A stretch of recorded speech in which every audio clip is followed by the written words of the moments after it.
한 5분의 4 정도 되는 것입니다. 114개의 장으로 되어 있습니다. 이걸 갖다가 다 암송시키는 거예요, 아이들에게.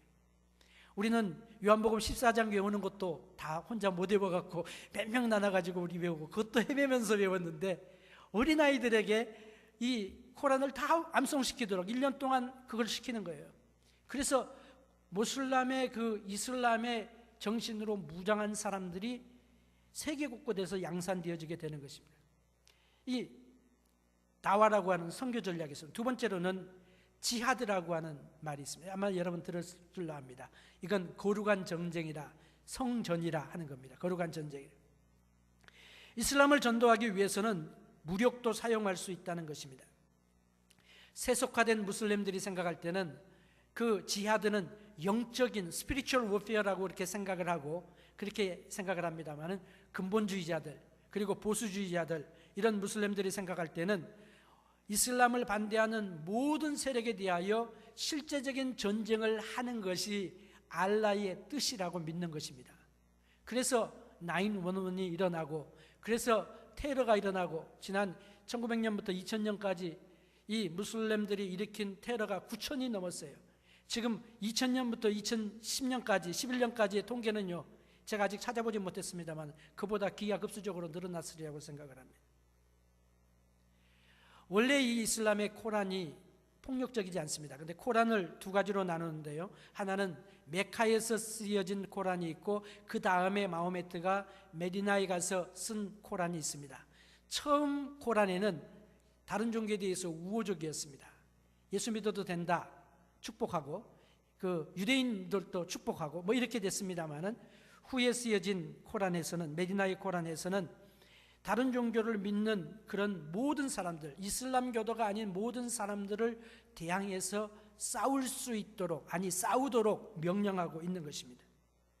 폭력을 통해서라도 전 세계가 코란에 복종하도록 하게 하는 것이 알라의 뜻이라고 생각을 합니다.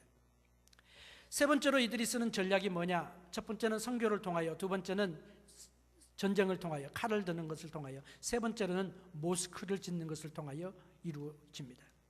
전 세계에 선교 기지를 세우는 것입니다. 1962년도에만 하더라도 모스크가 영국에서 런던에 하나밖에 없었습니다. 그런데 지금 현재는 644개국 모스크가 지어져 있답니다. 아시아의 전초기지인 한국에 현재 모스크가 6개가 있다고 합니다. 이것도 이제 좀 얼마 전에 통계입니다만 그대로 몇 개가 생겼는지는 모르겠어요. 3, 4년이 지나게 되면은요 20개로 늘어날 것이라고 전문가들이 생각하고 있습니다. 도대체 이 모스크를 어떻게 짓느냐, 뭘로 짓느냐? 오일 달러로 짓는 것입니다. 오일 달러가 올라가고 내려가는 것 누가 덕봅니까? 오일 그 생산하는 사람들이 돈 벌잖아요. 그래서 유가 조작을 통하여 뭐 돈을 번다는 건 아니지만, 그렇게 돈 버는 거는 미국 뭐 석유회사도 마찬가지니까, 여기서 들어오는 막대한 그 돈들, 옛날에는 석유값이 그렇게 비싸지 않았습니다. 40불, 50불. 그런데 요즘은 100불, 100몇십 불, 뭐 오르락 내리락 하잖아요. 그래서 이런 것들을 통하여서 벌어들인, 사우디아라비아가 벌어들인, 얼마 전에 통계에 의하면 하루에 벌어들이는 돈이 7억 불이라고 합니다. 그런데 이 중에 5분의 1인 1억 7,500만 달러를 전적으로 모스크를 세우는 데 사용을 하는 것입니다. 엄청나게 전도를 위하여, 선교를 위하여, 모스크를 세우는 걸 위하여 이들이 투자를 합니다. 특별히 그 이슬람권에 있는 아니면은 미국 같은 데 모스크를 지을 때도 가난한 사람들을 중심으로 공격을 합니다. 그래서 이들의 그 전적인 지원을 통해서 거의 그 모스크에서 여러 가지 프로그램들이 진행되는 그런 전략을 이들이 사용하고 있습니다. 지난 50년 동안에 모슬렘이 200% 증가했습니다. 200%. 그래서 한국의 모슬렘이 한 10만 명 정도 된다. 어떤 사람은 5만 명, 3만 명, 5천 명이다. 뭐 각각 통계가 다릅니다만은 무슬림들이 주장할 때 한 10만 명 된다고 이야기를 합니다. 그런데 그 중에 적어도 한 5분의 1 가까이 되는 사람들은 바로 선교사들이라고 하는 거예요. 선교사들. 여기 와가지고 한국 사람들과 결혼을 하고 아이를 낳고 이들을 어디로 봅니까? 모슬렘 학교로 보내는 거죠. 그래서 수도권을 중심으로 해서 여기에 왔던 그 대학생들이 2008년도에 서울대 중심으로 해가지고 사우디아라비아, 터키, 이라크 이런 데서 유학 온 사람들이 우리가 한국을 무슬림화 시키기 위하여 서울대학교를 갖다가 우리가 그 한국의 플랫폼으로 삼자. 그래가지고 전 서울권뿐만 아니라 아시아를 이슬람화하기 위하여 그 한국을 이슬람화하는 그런 계획을 이들이 앞장서서 실행한다고 하는 거죠. 이런 그런 역사적인 흐름 속에서 우리가 무슬림들을 위하여 기도하자는 것입니다. 이들이 예수를 믿기 위하여 하나님의 구원의 역사가 일어나기 위하여 기도하자는 것입니다. 우리가 무슬림을 위하여 기도해야 될 이유가 무엇입니까? 그 이유는 하나님께서 무슬림들을 사랑하신다고 믿기 때문입니다. 하나님이 이들을 사랑하십니다. 오늘 본문 2장 본문 4절에 보니까 긍휼에 풍성하신 하나님이 우리를 사랑하신 그 큰 사랑을 인하여, 하나님의 그 사랑은요 우리가 생각하는 사랑보다 훨씬 더 크신 사랑입니다.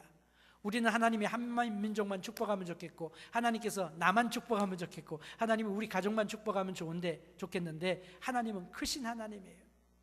그래서 하나님께서 무슬림들을 사랑하시는데, 무슬림이 우리가 생각할 때 무슬림이 뭐 딴 나라 사람 같고, 딴 나라 사람이긴 하죠. 전혀 다른 종족 같고 전혀 다른 사람 같지만 얼마 전까지만 하더라도 우리도 바로 그랬잖아요. 무슬림과 똑같이 하나님 믿지 아니하고 하나님 대적하고 우상 숭배하고 귀신 섬기고 잡심 섬기고 따랐습니다. 2절에 있는 말씀처럼 세상 풍속을 쫓았습니다. 또 공중의 권세 잡은 자 사탄을 따랐습니다. 불순종의 아들들이었습니다. 그런데 100년 전에 복음이 우리 한국에 들어오게 하시고 그 가운데 우리가 하나님의 은혜로 정말 전적인 사랑으로 예수를 믿어 구원함을 얻는 이 놀라운 은혜와 축복을 우리가 받아서 이제 하나님의 자녀로 우리가 살고 있어요. 얼마 전까지만 해도 우리가 똑같은 사람이었단 말이죠. 하나님이 세상을 사랑하셨다고 했습니다. 세상이 무엇입니까? 하나님이 세상 사랑하신 이 세상은 모든 열방과 민족과 족속과 방언들과 나라들입니다. 그래서 마지막 때 주님께서 재림하실 때에 대한민국 사람만 예수 믿어 한국말로 찬양할 뿐만 아니라 모든 방언, 모든 열방, 모든 나라들로부터, 모든 민족으로부터 많은 사람들이 예수를 믿어 하나님의 아름다움과 위대하심을 찬양하는 그 찬양을 드리는 것이 하나님의 뜻이거든요. 그래서 무슬림들도 예수를 믿어야 되는 것입니다. 이들을 구원하시는 하나님의 경륜과 섭리가 있는 것입니다. 그런데 무슬림 전도하기가 너무너무 어렵습니다. 너무너무 어려워요. 가장 복음을 많이 안 받아들이는 사람들 중에 한 사람이 바로 무슬림권의 사람들입니다. 이 무슬림권의 사람들은요 복음을 받아들이기 어려운 그런 역사적인 상처들이 있습니다. 십자군 전쟁이 있었죠. 그래서 기독교와 막 싸우던, 피 흘리고 싸웠던 유대인들도 비슷한 경험들이 있습니다. 핍박의 경험들이 있습니다만, 이들이 처음에 무하메드가 메카에 살 때에 우호적인 태도를 가졌다 그랬죠. 코란에 보면요 7%가 성경 이야기입니다. 그리고 성경이 물론 그대로 증거된 게 아니라 성경이 많이 왜곡되어서 증거가 되었습니다. 참 그래서 어려운 게 왜 어렵냐, 전혀 다르면은 차라리 전도하기가 좋은데 비슷한 것들이 좀 있어요. 마치 이단이 뭡니까? 이단이 처음부터 아예 그냥 무서운 뱀의 머리를 하고 있으면은 아예 보지를 않죠. 그러나 처음은 기독교 같아요. 복음 같아요. 그러나 뭐가 달라요? 이단이라고 하는 게 꼬리단자라는 말을 쓴다는 거예요. 꼬리가 다른 게 이단이란 말이에요. 다른 거 다 같아 보이는데 결정적인 순간에 가서 이렇게 삐딱하게 나가는 게 이단입니다. 기독교의 이단이 그런 거와 마찬가지로 이 코란의 가르침 속에, 모슬렘의 가르침 쪽에 기독교와 비슷한 것들이 많이 있지만 결정적인 것, 가장 중요한 거, 거기 가서 이상한 거에 도입이 되는 거예요. 그래서 참 전도하기가 어렵습니다. 어려워요.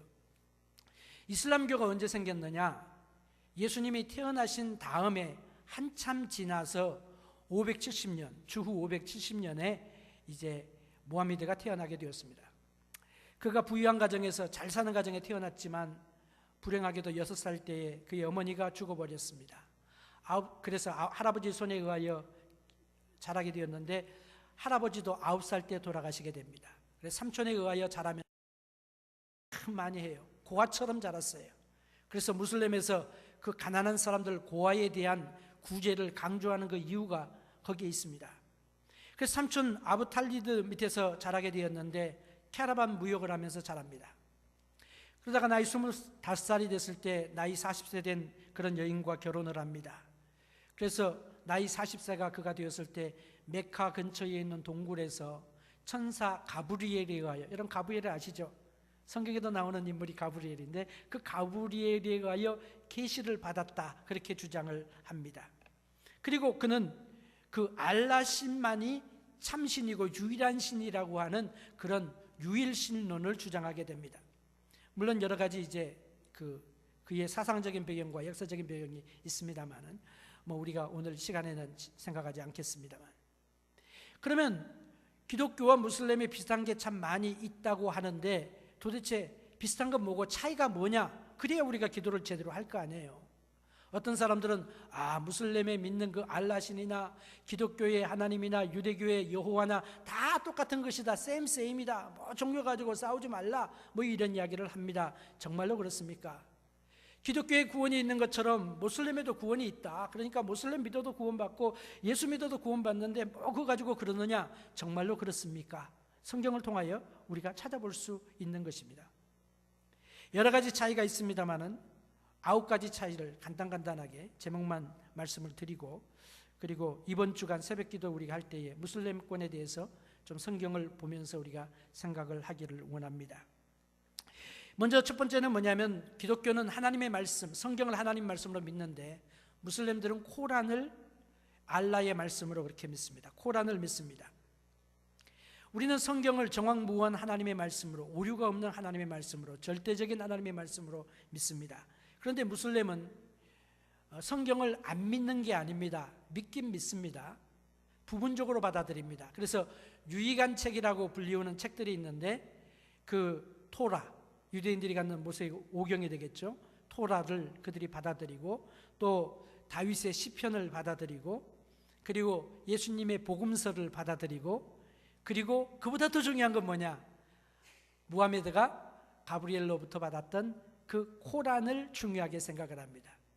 그래서 틀린 게 많아요. 코란과 성경에 틀린 게 많은데 틀릴 때는 어디를 믿어야 되느냐? 코란을 믿는 거예요. 다 믿는 건 아니고 결정적인 순간에 가서 가장 중요한 부분을 이슬람의 사상으로 코란에 틀린 이야기를 하게 되는 거죠.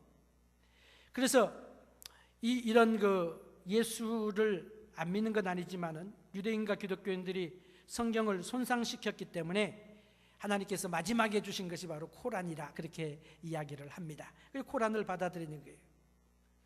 코란은 신약의 한 5분의 4 정도 볼륨입니다. 짧아서 좋죠.